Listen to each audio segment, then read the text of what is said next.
Welcome back to the channel where the goal is to take science and experience in the weight room and apply that to make you stronger.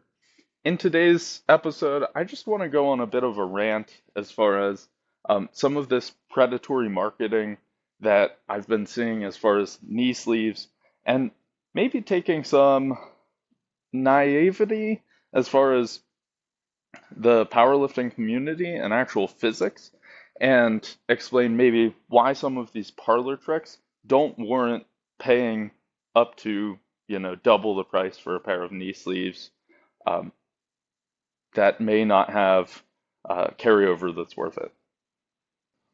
So to demonstrate kind of where I think people are being misled into spending more money on a pair of knee sleeves is by this marketing technique, and I've seen people do it, and it's not necessarily just the companies doing this, it's the powerlifters who use the equipment, and it's a cool trick with the knee sleeves, but this trick doesn't necessarily transfer into pounds on the squat. And I saw Mike Tushier the other day posted about how we have these new equipment levels coming out with knee sleeves and they can withstand so much force, but he has yet to see someone who actually gains some pounds on their squat. And I think this is exactly the reason why. In the marketing, you see people put weights, right? And usually this is flat. Maybe it's a 15 or a 20 kilogram weight on the knee sleeve. So it's laying flat and it's applying this downward force, and they're saying, hey, this knee sleeve holds up under the compressive force of this weight. And so I'm just going to give it a number here. And the leap that is made is, since this does not lose shape under this amount of weight, then it's going to give you more compression and resistance to help you squat more, right? And this is how they justify this, in some cases 50+% markups in price. We've got things well over $100 for a pair of knee sleeves at this point. Now, what I think people need to be aware of, right, before they make a big purchase, because over $100 is significant for a pair of knee sleeves, is the direction of force matters in a system, right? So whenever a weight is being put on top of the sleeve, that's what we would call compressive forces on the walls of the sleeve. And for it not to break or compress, it's just applying a resistance back in that direction. However, when you are squatting, this strength, the ability for the sleeve to resist compression, actually doesn't come into play a ton, right? Because you are actually bending the sleeve on your knee, which is then acting like a lever arm. So you're bending the sleeve, the force is being applied downward, and what really matters as far as carryover is that sleeve's ability to gather elastic potential energy as it stretches to then rebound and give you some carryover in your squat. And my point is, whenever you're doing this trick, it's a cool trick, it looks cool, right? You're not applying the force in the same direction that it's being applied in a squat. So that does not guarantee that this sleeve is going to perform any better, right? It's not looking at the characteristics that matter here.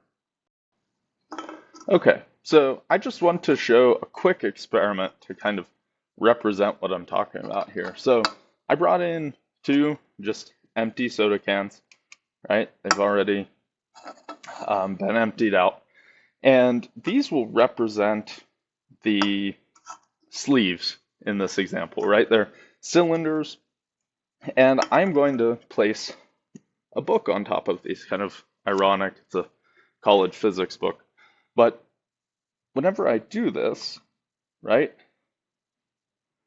the cans can pretty easily support the book, right? And I could add books if I wanted to, and increase that load, and they still do not falter, right? I could probably increase this load significantly.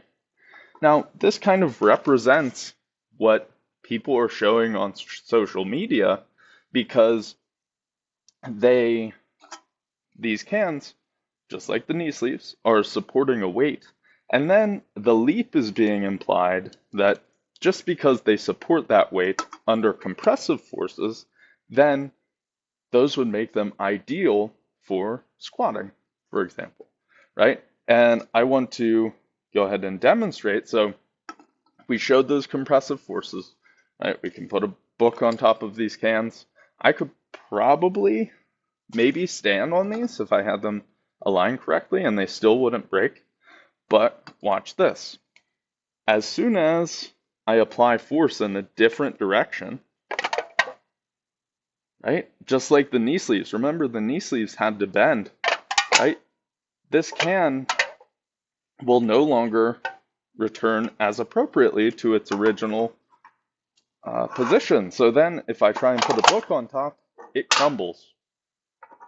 Okay, and that's because this is now taking into account different directions of force than when it was whole.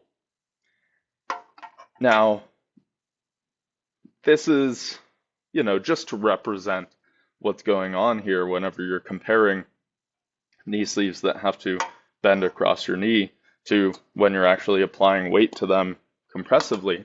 But I think it makes my point fairly clear as far as this is a leap, right? And as consumers, we're just being expected to take seeing them being compressed as a sign of carrying over to powerlifting. And I just wanted to make this video as like a warning to think about it. And especially if you're on a budget for knee sleeves, watching a cool parlor trick shouldn't be your deciding factor. And maybe it's not worth dropping $130+ on a new pair of sleeves. Okay, so thanks for swinging by. This was just a quick one. If you enjoyed it, please like and subscribe. Check out my other videos, and I'll see you all in the next one. Happy lifting.